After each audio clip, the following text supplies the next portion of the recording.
ارے مجھے لگ رہا ہے میں نہیں نکل سکوں گا، مگر میرا خالق وہ ہے جو ان اللہ علی کل شیء قدیر ہے، اس کے لیے مشکل کچھ بھی نہیں ہے، وہ کن فرماتا ہے تو فیکون ہو جاتا ہے، میری مشکل اس کے لیے کیا ہے؟ لیکن پرابلم یہ ہے کہ ہم اللہ پر بھروسہ نہیں کرتے۔ حدیث پاک سنیے، نبی پاک علیہ الصلوۃ والسلام فرماتے ہیں، اور یہ ترمذی شریف کی حدیث ہے، اللہ کے نبی فرماتے ہیں اگر تم اللہ پر اس طرح بھروسہ کرو جیسا اس پر بھروسہ کرنے کا حق ہے، یہ بات ہے کہ جیسا حق ہے، جس لیول کا بھروسہ کرنا ہے، اس کو اپنا خالق مالک سب کچھ جاننا ہے، پھر ملے گا کیا؟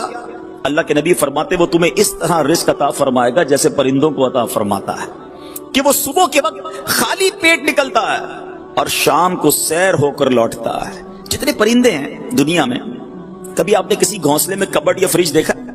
کچھ نہیں ہوتا، جب وہ صبح نکلتے ہیں سارے خالی پیٹ ہوتے ہیں، مگر شام جب وہ لوٹتے ہیں تو سب کو اللہ نے رزق دے دیا ہوتا ہے۔ بھروسہ ہے نا، ان کو ٹینشن نہیں ہے، ہم اشرف المخلوقات ہیں، ہماری ٹینشن ہی ختم نہیں ہوتی۔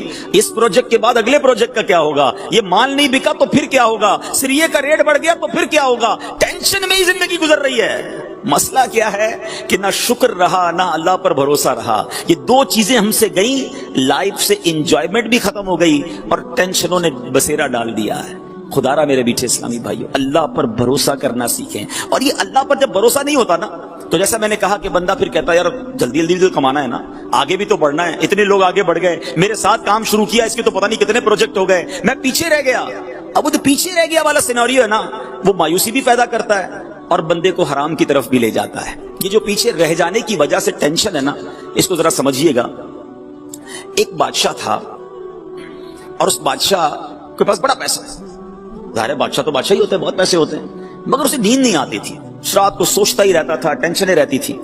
اس نے اپنے وزیر کو بلایا، کہتا ہے میں رات کو جب سوتا ہوں مجھے ٹینشن رہتی ہے، نیند نہیں آتی، فریش نہیں ہوتا، میں جب بھی کھڑکی کھول کے باہر اپنے خادموں کو دیکھتا ہوں، غلاموں کو دیکھتا ہوں، بڑے مزے سے سو رہے ہوتے ہیں، ہنس کھیل رہے ہوتے ہیں، ان کے چہرے پہ کوئی ٹینشن بھی نہیں ہے، میرے پاس بہت کچھ ہے اور ٹینشن ہے، ان کے پاس کچھ بھی نہیں پھر بھی فریش ہے۔ کہ بادشاہ سلامت اس کو سمجھنے کے لیے آپ کو 99 نمبر والا فارمولا یوز کرنا ہوگا۔ اب ذرا آج سارے بھائی یہ فارمولا سمجھ جاؤ۔ اس نے بادشاہ کے غلام کو بلایا کہ ذرا قریب آؤ، اور بادشاہ سلامت سے کہا کہ ذرا 100 اشرفیوں کا ایک انعام کی تھیلی مجھے دیں۔ 100 اشرفیاں اٹ مینس 100 گولڈ کوئنز، سونے کی اشرفیاں۔ بادشاہ سے وہ تھیلی لی اور اس میں سے ایک کوئن اس نے نکال کر جیب میں رکھ لیا، ایک اشرفی، اور 99 کا تحفہ اس غلام کو دیا کہ جاؤ تمہیں بادشاہ نے 100 اشرفیوں کا تحفہ دیا۔ وہ تو بہت خوش، کبھی زندگی میں اتنی اشرفیاں نہیں دیکھی تھی، دوڑا دوڑا گھر گیا، گھر والوں کو بتایا مبارک ہو، کیا ہوا؟ بادشاہ سلامت نے 100 اشرفیاں دی ہیں، اور کمال ہو گیا صاحب نے تو دل پھر گئے، سارے گھر والے خوش، ایوری بڈی بیکم ہیپی۔ تھوڑی دیر بعد جب بہت خوش ہو گئے، بڑا انجوائے کیا، کھانا بھی بڑا اچھا لگا۔ آپ کا بھی جب ڈیل اچھی ہوتی ہے اس دن کھانا بھی بڑا اچھا لگتا ہے، پتہ ہے بندہ اس دن فروٹ بھی گھر والوں کے لیے لے کے جاتا ہے، ارے آج ڈیل بڑی اچھی ہوئی ہے، سودا پلاٹ بڑا کمال کا بکا ہے۔ جس دن ڈیل اچھی ہو اس دن موڈ اچھا، جس دن مندہ اس دن ہمارا بھی موڈ خراب، گھر والوں کا بھی موڈ خراب کر دینا ہے۔ ان کا کیا قصور تھا بھائی؟ اب یہی ہو رہا ہے اس غلام کے گھر میں، سب لوگ خوش، وہ دال روٹی بھی اچھی لگ رہی ہے ان کو۔ بعد میں بچوں نے کہا ابا جان کبھی اشرفیاں دیکھی نہیں ہیں، دکھائیں تو صحیح، ہم بھی تو دیکھیں کیسی ہیں وہ اشرفیاں۔ باپ نے کہا چلو کھولتے ہیں، کھولی تو وہ پورا ڈھیر لگ گیا۔ اچھا ابو اب گن لیں، کہا چلو گنو، بچوں کو خوشی ہوتی ہے۔ بچوں نے گنا تو کہا ابو یہ تو 99 ہیں، 100 نہیں ہے۔ ارے تم کو گننا نہیں آتا، دوبارہ گنو۔ دوبارہ گنی 99، ابو پھر 99 ہیں، ہٹو ہٹو میں گنتا ہوں۔ اب اس غلام نے، اس کی بیوی نے گنی، پھر 99، ایک کدھر گئی؟ بادشاہ سلامت کے دربار سے تو پوری ملی ہوں گی۔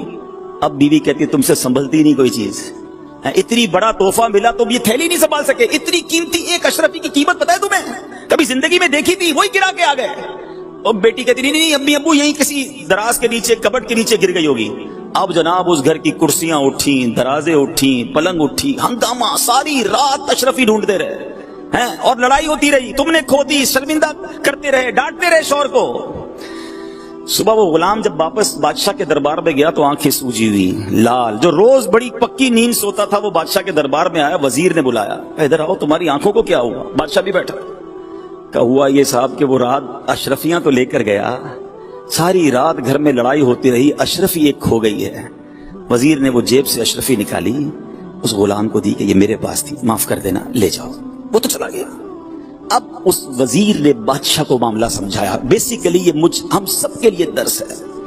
اس نے کہا بادشاہ سلامت مسئلہ یہ ہے کہ آپ کے پاس بہت کچھ ہے مگر جو ایک نہیں ہے نا آپ اس کی ٹینشن میں زندگی گزار رہے ہیں. ہم جتنے یہاں بیٹھے ہیں نا, ہم سب کے پاس لاکھوں نعمتیں ہیں, مگر اس کا شکر نہیں ہے, اس کی انجوائمنٹ نہیں ہے, اس کا اللہ کی بارگاہ میں کوئی جس کو کہیں گریٹیٹیوڈ نہیں ہے کہ مالک تیری مہربانی تو نے اتنا کچھ دیا. سارے ٹینشن میں اس بات کے جو ایک اشرفی نہیں ہے. اس ایک اشرفی نہ ہونے کی وجہ سے ہمارے موڈ آف ہیں, ہمارے سر پر ٹینشن ہے. کوئی شوگر کا مریض, کوئی بلڈ پریشر کا مریض, وہ کہتا ہے یار آگے کب بڑھوں گا. ارے جو دیا اس پر شکر کب کرو گے؟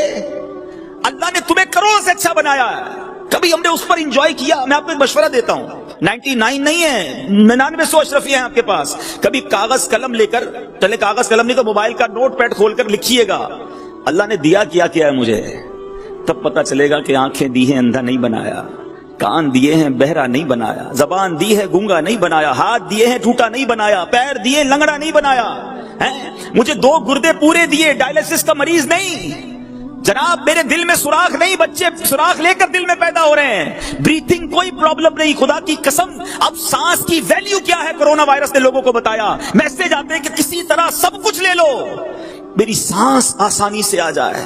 یہ جو آکسیجن لیول کم ہوتا ہے انسان کو لگ پتا جاتا ہے کہ کتنی بڑی نعمت سانس اندر لینا اور سانس باہر نکالنا ہے. سوچو تو صحیح, اولاد دی, زوجہ دی, ماں باپ دیے, گھر دیا, عزت دی, مسلمان بنایا. لکھتے جاؤ گے ختم ہو جائے گی لسٹ. اللہ نے اتنا کچھ دیا پھر بھی چین نہیں ہے, پھر بھی شکر نہیں ہے, پھر بھی توکل نہیں ہے. کب شکر ادا کرو گے؟ وہ ایک اشرفی جو نہیں ہے, وہ والی گاڑی ملے گی تو زندگی کا مزہ آئے گا, وہ والا پلاٹ لوں گا تو زندگی کا لطف آئے گا, اس ملک کو وزٹ کروں گا تب جناب زندگی پوری ہوگی. ارے جو ہے اس پر انجوائے کب کرو گے, اس پر شکر کب ادا کرو گے؟ خدارا اللہ پر بھروسہ کرنا سیکھو اور اللہ سے محبت کرنا سیکھو. اور رب سے محبت کا تقاضا یہ ہے کہ جو دیا ہے اس کا شکر تو ادا کرو نا. اور وہ کریم کیسا ہے, خود قرآن میں وعدہ فرماتا ہے لَإِن شَكَرْتُمْ لَأَزِيدَنَّكُمْ, تم میرا شکر ادا کرو میں تمہیں اور عطا کروں گا. آپ شکر کریں وہ اور دے رہا ہے, ناشکری کر رہے ہیں اس لیے بڑھ بھی نہیں رہا اور اس میں پرابلمز بھی آ رہی ہیں. تو اے میرے میٹھے اسلامی بھائیوں, جو کچھ اللہ نے آپ کو دیا ہے نا, پرابلم یہی ہے کہ ہم دوسروں کو دیکھ کر اپنی نعمتوں کو کم سمجھتے ہیں. آپ اپنے سے پیچھے والوں کو دیکھو نا, کتنی بڑی بڑی پریشانیاں ہیں. یہ جو آکسیجن ہے نا, آپ نے پڑھا ہوگا, میں نے بھی ایک پوسٹ پڑھی تھی, عرب شریف میں ایک بندے کو سانس کا پرابلم ہوا, ہاسپٹل میں داخل ہوا. 12 دن کے بعد جب اس کو ہاسپٹل سے رہائی ملی تو 1000 کے قریب درہم کا اس کو بل بنا کے, 1000 ریال کا بل بنایا. تو اس نے کہا کیوں, کس چیز کا بل ہے؟ کہ 12 دن آپ نے آکسیجن لی ہمارے ہاسپٹل میں, آپ کو 1000 ریال پے کرنے. وہ بندہ رونے لگا, 72 ایئرز ایج تھی, بہت مالدار تھا. ہاسپٹل والے ڈر گئے, کہتے اگر بل زیادہ لگا تو ہم کم کر دیتے, روئیں تو نہ. کہتے میں اس لیے نہیں رو رہا, میرے پاس پیسے بہت ہیں. تم نے 12 دن آکسیجن لگائی اور 1000 ریال بل بنا دیا ہے. میں 72 سال سے آکسیجن فری اللہ کی طرف سے استعمال کر رہا ہوں. کتنا بڑا مقروض ہو گیا میں اللہ کی بارگاہ میں. شکر ادا کیا کبھی؟ کیا کہتے ہیں آکسیمیٹر آج کل لوگ لگا رہے ہیں نا کہ یار آکسیجن پوری آ رہی ہے کہ نہیں آ رہی ہے. یہ کبھی سوچا تھا کہ مجھے اور آپ کو یہ چیک کرنا پڑے گا؟ ساری زندگی آکسیجن لیتے رہے, یوز کرتے رہے, اللہ کا شکر کب ادا کیا؟ اور جب تک یہ اللہ سے محبت والا معاملہ ڈسٹرب ہو جاتا ہے نا, جب یہ ڈسٹرب ہوتا ہے, توکل ڈسٹرب ہوتا ہے, تو پھر کیا ہوتا ہے کہ پھر بندہ حرام کی طرف چلا جاتا ہے. اللہ پر بھروسہ تو رہا نہیں, کدھر سے بھی آتا پکڑ لو, اور اس حرام کی روزی کی وجہ سے پھر انسان بربادی کی طرف جاتا ہے. عاشق اکبر ہے, افضل البشر بعد الانبیاء بالتحقیق, تمام انبیاء اور رسول کے بعد کائنات کی سب سے افضل ہستی ہیں. غلام نے دودھ پیش کیا, آپ نے دودھ پیا. غلام نے عرض کی حضور میں جب بھی آپ کے سامنے کوئی چیز لاتا تھا آپ ہمیشہ پوچھتے تھے کدھر سے لائے ہو, آج پوچھا نہیں آپ نے. فرمایا جلدی بتاؤ کہاں سے لائے ہو. کہ حضور مسئلہ یہ تھا کہ میں زمانہ جاہلیت میں نے ایک بیمار پر منتر پڑھ کر پھونکا تھا, آج اس بندے نے مجھے اس کے بدلے یہ دودھ دیا ہے. اللہ اکبر. صدیق اکبر رضی اللہ عنہ کو پتا چلا کہ جو دودھ مجھے پلایا اس نے تو حرام طریقے سے لیا ہے. اب آپ نے کیا کیا؟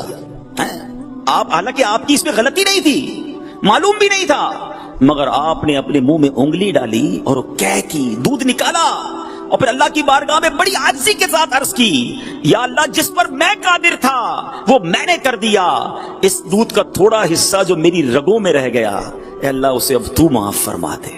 یہ تقویٰ ہے اللہ والوں کا کہ کوئی ذرہ بھی حرام کا ہماری روزی میں شامل نہ ہو, ہماری غذا میں شامل نہ ہو.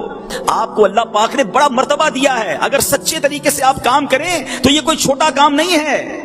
سنو, ایک بار نبی پاک علیہ الصلوۃ والسلام کی بارگاہ میں کچھ لوگ حاضر تھے, ایک شخص نے عرض کی یا رسول اللہ صلی اللہ تعالی علیہ وسلم میں سلائی کا کام کرتا ہوں۔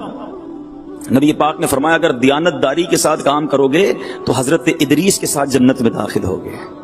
ایک شخص نے کہا حضور میں معمار ہوں۔ سنو بلڈروں، تعمیر کرنے والوں، وہ بھی بلڈر تھا، گھر بنانے والا تھا، کہتا حضور میں گھر بناتا ہوں، معمار ہوں، بلڈر ہوں۔ نبی پاک نے فرمایا اگر تو نے صحیح طریقے سے ایمانداری سے کام کیا نا تو حضرت ابراہیم علیہ السلام کے ساتھ جنت میں داخل ہوگا۔ حضرت ابراہیم نے کعبے کی تعمیر کی تھی نا۔ اے گھر بنانے والوں، عمارتیں بنانے والوں، سچ بولنا، دھوکہ نہ دینا، اسی کاروبار سے انشاءاللہ جنت میں پہنچ جاؤ گے۔ اللہ کے حبیب نے فرمایا اگر ایمانداری سے کام کرو گے تو حضرت ابراہیم کے ساتھ جنت میں داخل ہوگے۔ آگے سنو، تجارت کرنے والے بیٹھے ہیں، بزنس کمیونٹی کے لوگ یہاں بیٹھے ہیں اور مجھے مدنی چینل پر بعد میں سنیں گے۔ اللہ کے حبیب علیہ الصلوۃ والسلام سے ایک شخص نے عرض کی حضور میں تجارت کرتا ہوں، بزنس مین ہوں۔ نبی پاک علیہ الصلوۃ والسلام نے فرمایا اگر تو نے ایمانداری سے کام کیا تو میرے ساتھ جنت میں داخل ہوگا۔ تو یہ ہے اسلام ڈسکریج نہیں کرتا کاروبار کرنے کو، پیسے کمانے کو، لیکن سچ بول کر کرے نا۔ جھوٹ بول کر، دھوکہ دے کر کسی طرح بس پیسے آ جائیں، گاہک کا بیڑا کر رکھو، کسٹمر کو خراب مال ملتا ہو تو مل جائے، اپنی بکنگ ہونی چاہیے، اپنا سودا بکنا چاہیے۔